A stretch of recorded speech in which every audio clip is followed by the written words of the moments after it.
Homem invade terreiro de Candomblé em Porto Seguro e atira em 2 pessoas. CVV e CCR Metrô realizam campanha de valorização à vida. Trecho da estrada CIA Aeroporto é bloqueado por causa de um deslizamento de terra. Polícia Rodoviária Federal apreende carregamento de cigarros paraguaios avaliados em R$1 milhão. Linha 1 do metrô de Salvador operou com lentidão no início da manhã após ato de vandalismo.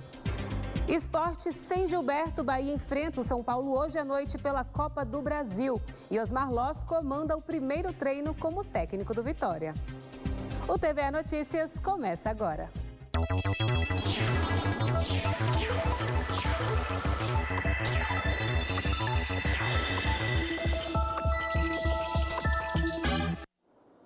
Boa noite.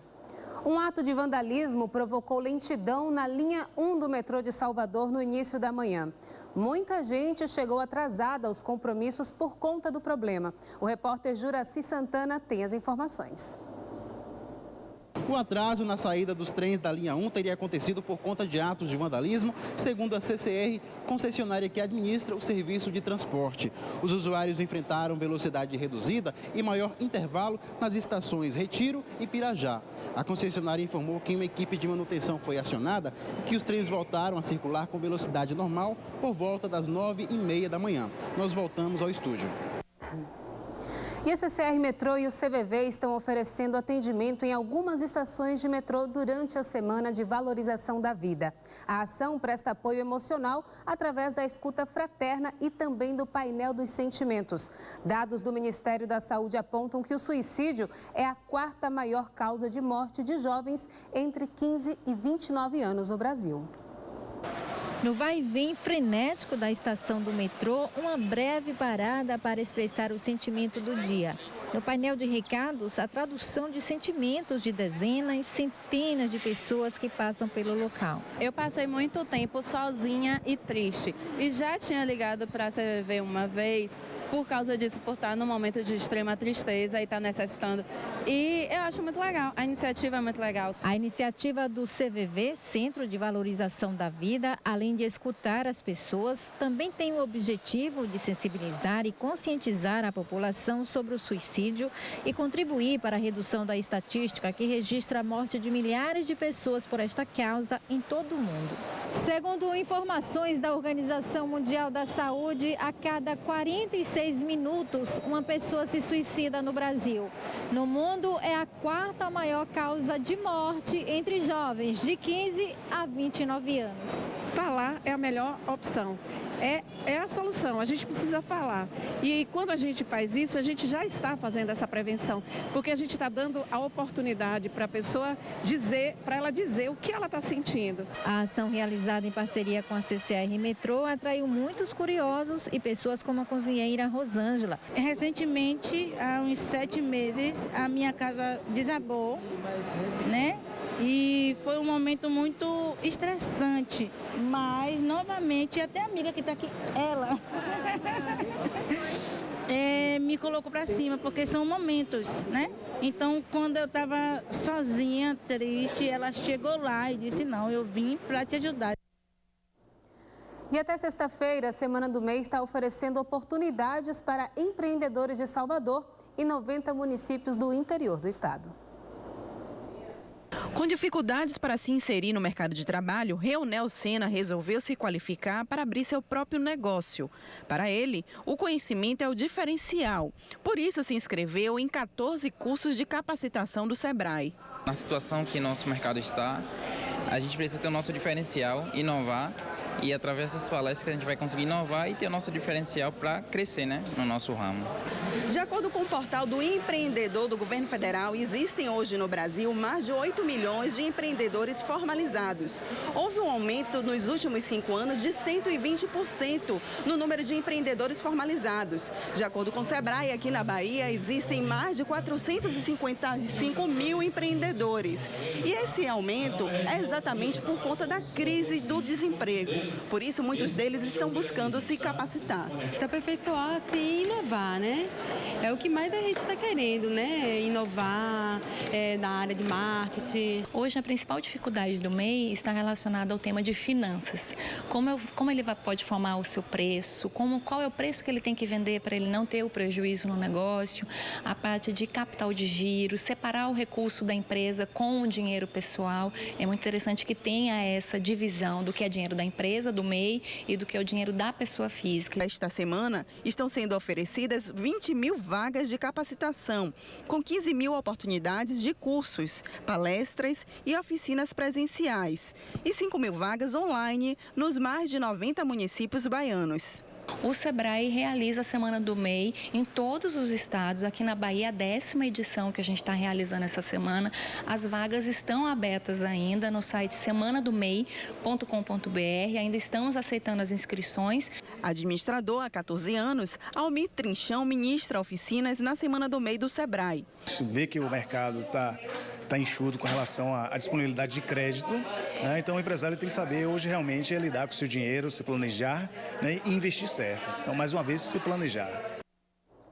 Hora de ver como está o trânsito na cidade. Imagens agora ao vivo da Paralela, ali na região próxima à entrada do CAB. A gente percebe o trânsito intenso, mas sem retenção normal. Para esse horário de pico, muita gente voltando para casa. Agora, 6 horas e 36 minutos. Veja a seguir, homem invade terreiro de Candomblé em Porto Seguro e atira em 2 pessoas. E ainda, um projeto desenvolvido pela Universidade do Vale do São Francisco vem ajudando pequenos agricultores da região.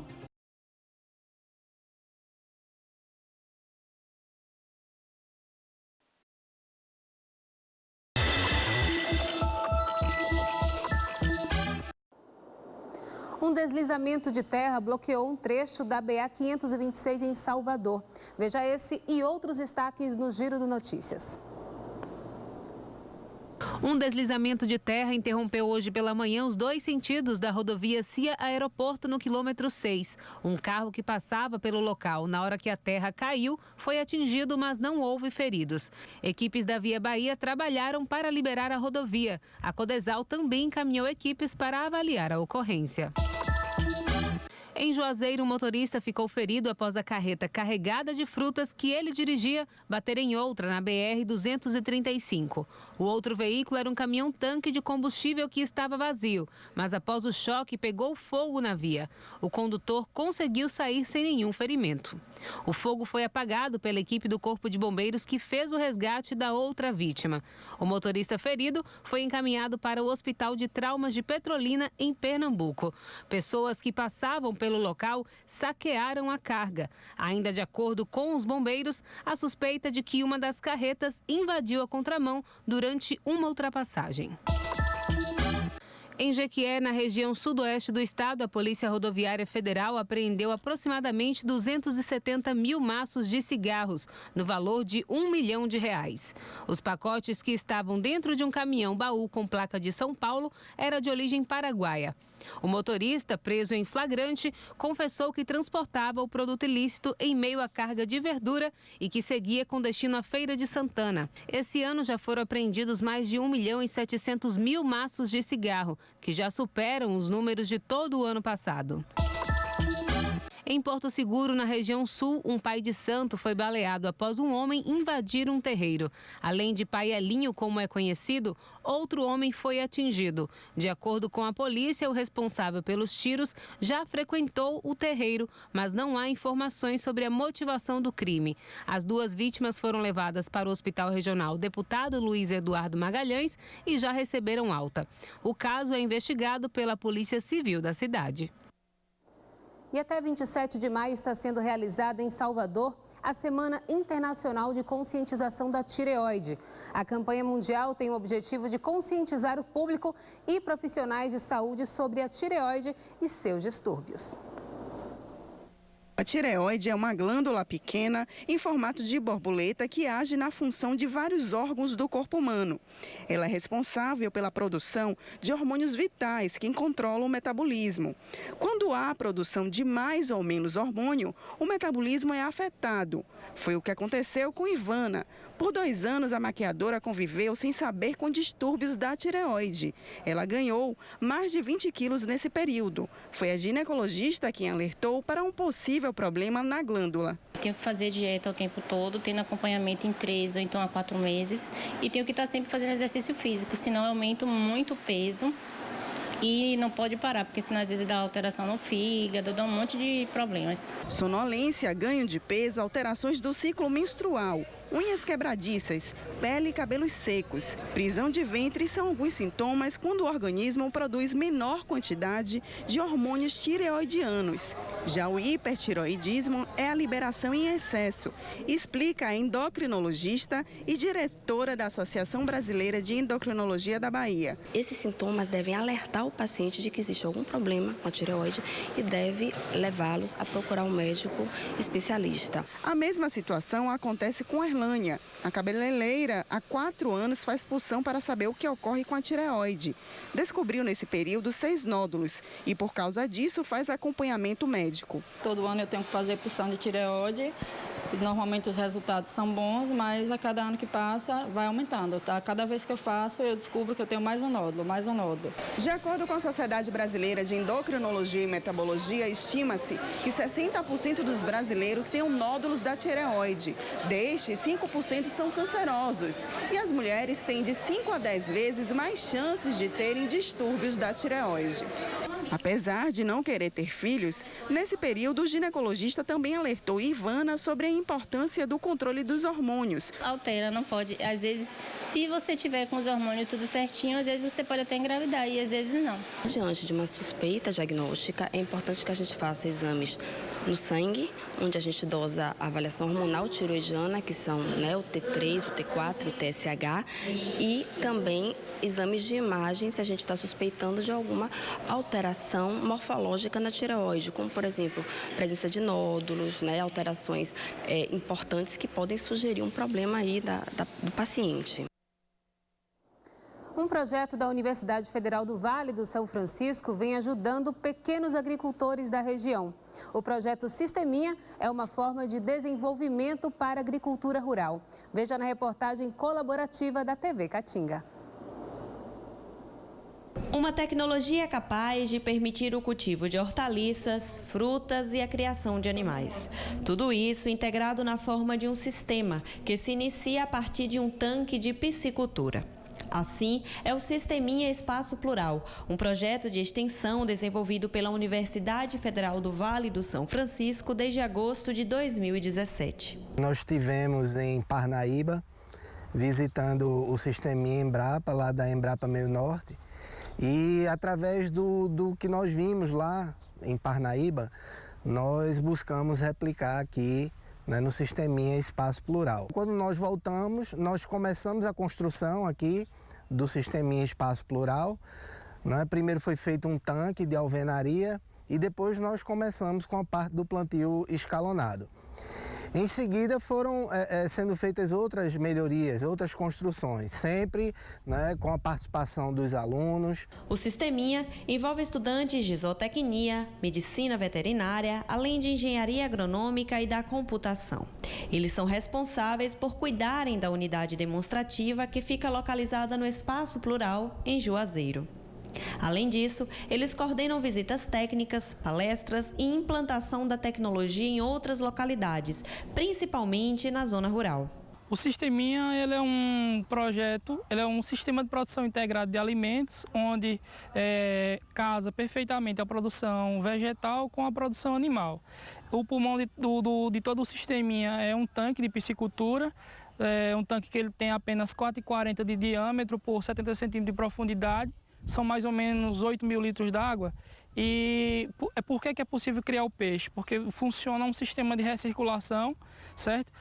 O princípio de tudo é a construção do tanque, que é um tanque que ele pode ser feito desde papelão, utilizando a lona de 200 micras para impermeabilizar. Ele também pode ser feito utilizando taipa, que é uma tecnologia que o pessoal da roça já domina, sempre assim, colocando a lona para impermeabilizar e a partir daí monta um sistema de recirculação de água que funciona com 2 bombas de aquário.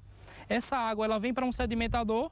Nesse sedimentador tem uma medusa ou cabeleira, como é chamado, que é um balde desse de tinta ou que é usado na indústria para colocar margarina. E daí o que acontece? Você faz uma cabeleira para reter dentro do sedimentador. Ele retém todos os sólidos que são produzidos pelos peixes, as fezes, resto de ração, retém dentro desse balde. Daí essa água é bombeada para um filtro biológico que também é feito com o mesmo princípio, um balde de manteiga com corda desfiada. E essa água retorna para o tanque. O que acontece é que no biofiltro forma-se uma colônia de bactérias nitrificantes, são nitrossomonas e nitrobactérias, que vão oxidar a amônia e transformar nitrito em nitrato, essa água volta para o tanque. E daí o que nós temos é o seguinte, que o que o peixe não aproveita, fica tudo na água, né? E essa água é utilizada para irrigar toda a produção vegetal dentro do sisteminha. Marília Mendonça, Chão de Avião, Estaca Zero e Targino Gondim são algumas das atrações do São João de Amargosa. Ontem aconteceu o lançamento oficial do São João de Amargosa e do Forró do Piu Piu.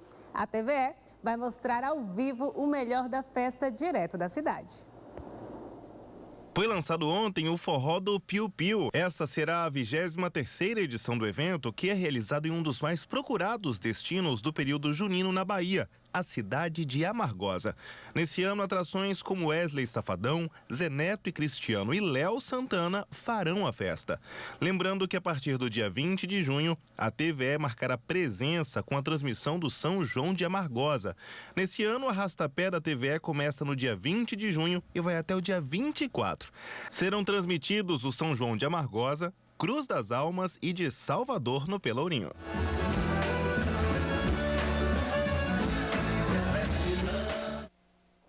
E vamos voltar a falar sobre o trânsito agora de outro ponto da cidade. Imagens ao vivo da região ali do Jardim Pipema, entre o bairro de Ondina, né? E também da Barra.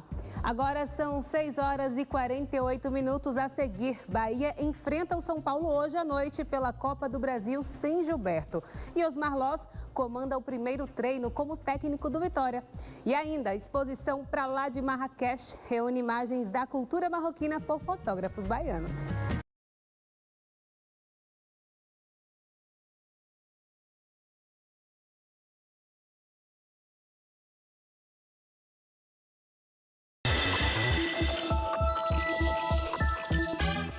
Osmar Loss comandou hoje o primeiro treino no Barradão. O técnico vai ter 4 dias de trabalho até a estreia do comando do rubro-negro contra o Atlético Goianiense. Sem tempo a perder, com o time na zona de rebaixamento e às vésperas de um jogo importante, o novo técnico do Vitória já chegou trabalhando forte com os seus novos comandados. Ao lado do auxiliar Marcelo Rospide, Osmar Loss treinou primeiramente o sistema defensivo em campo reduzido. Na segunda parte do treino, fez um coletivo técnico onde priorizou a troca de passes e marcação na saída de bola. Ele chega com respaldo do presidente e com a responsabilidade de resgatar uma identidade perdida. Ao longo do tempo, essa forma de jogo se perdeu. Um time leve, agressivo, ofensivo.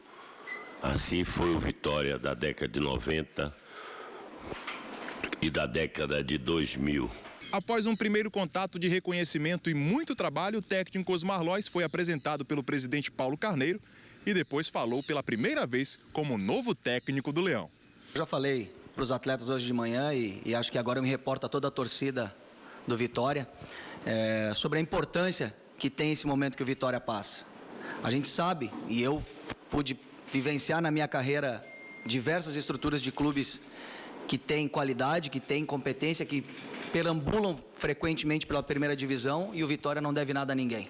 O treinador aproveitou o treinamento para observar com atenção os jogadores que tem à disposição. A nossa primeira impressão ela é positiva, eu acho que o Vitória está formando um elenco competente. É óbvio que ele ainda tem desequilíbrios em todas as esferas, nas esferas físicas, nas esferas técnicas. A gente tem 4 jogos, nós vamos buscar fazer o maior número de pontos possíveis para a gente poder ter essa parada e aí sim poder meter a mão com vontade na equipe, poder botar tudo aquilo que a gente considera importante, que são coisas que a gente não pode fazer de uma hora para outra. Foram apenas as primeiras horas de Lois à frente do Vitória, mas já tem seu primeiro compromisso no próximo domingo, fora de casa, diante do Atlético Goianiense. Um curto tempo para pensar no time ideal. Efetivamente, a gente vai tomar essas decisões a partir do treinamento de amanhã. Hoje a gente ainda está num processo de conhecimento, passando algumas ideias. Temos jogadores, por exemplo, como o José Ivaldo, que não está em condições de jogo e a gente daqui a um pouco pode ter. Um cara que vinha treinando no Atlético Paranaense, está preparado fisicamente.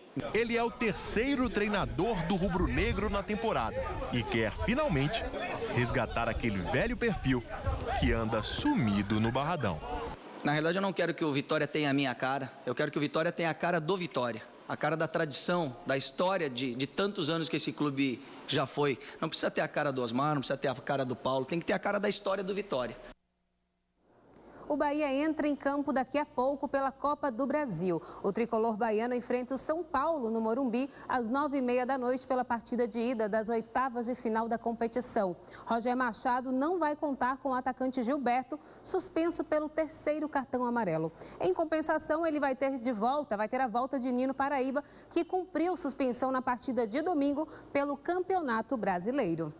E Elton Serra comenta esse encontro entre São Paulo e Bahia pela Copa do Brasil. O Bahia tem hoje um daqueles jogos que podem ser chamados como um dos mais importantes do ano. Não só porque é uma partida das oitavas de final da Copa do Brasil contra o São Paulo, mas também porque o tricolor segue com o planejamento de mudar o seu patamar no futebol brasileiro. E nada melhor do que se colocar entre os postulantes ao título da Copa do Brasil. Uma competição que já premiou zebras ao longo de sua história, agora vive a era dos ricos e gigantes da Libertadores.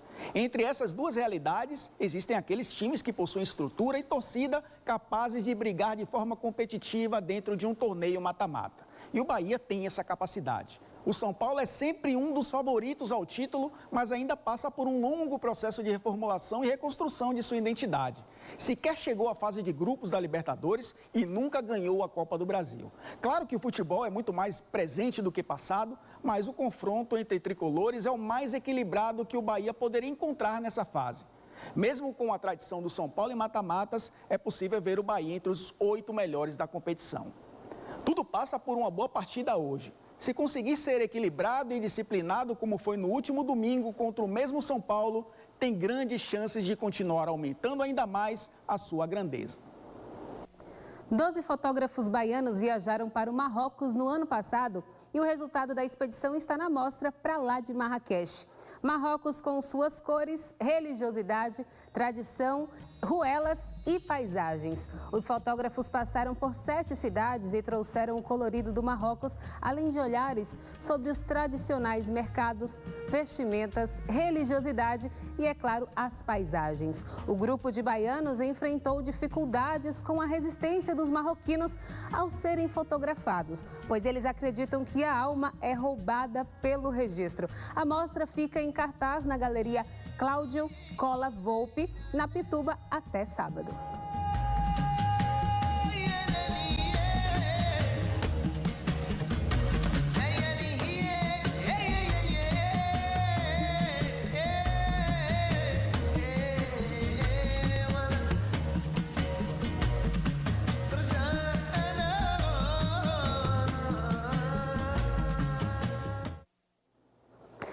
E o TV Notícias vai ficando por aqui. Para você, um grande abraço. Afinal, hoje se comemora o Dia do Abraço, então aproveita, levanta e abraça quem está ao seu lado. Uma boa noite e até amanhã.